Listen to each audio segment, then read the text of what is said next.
When they traveled to France to visit the site where he fell, they found this very statue, scattered by battle. It was scarred by battle, marked with bullet holes at the base. You could see it now. On the dogs and along the boy's left leg. They brought it home as a memorial to their son, a lasting tribute to his bravery and sacrifice.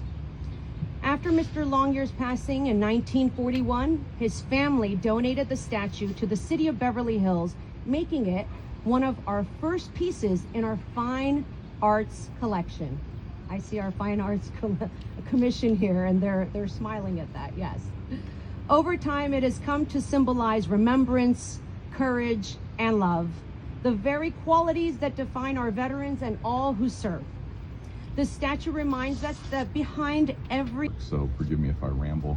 I've walked by this statue many times. I never realized the back history to it, so it's very interesting. It says in the bottom it was dedicated on Armistice Day of 1935, which also is when Veterans Day, because of the armistice, why we celebrate on November 11th.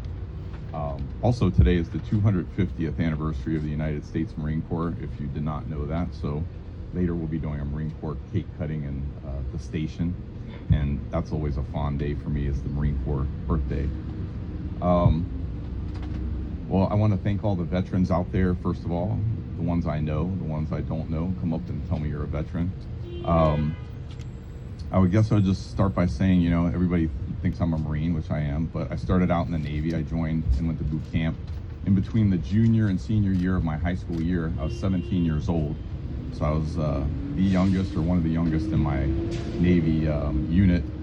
And my grandfather and uncle had both served in the Navy. My grandfather in World War II, and my uncle and my father in the Navy. Eventually he served, my father, for 42 years. And so it was no question that I was going into the... I was 19 when I went to Vietnam. I wanted to serve my country. A lot of my friends decided to go to Canada. I was getting ready to go into a university, and meanwhile I got drafted, and I decided to serve my country. I went to Fort Polk, Louisiana for my basic.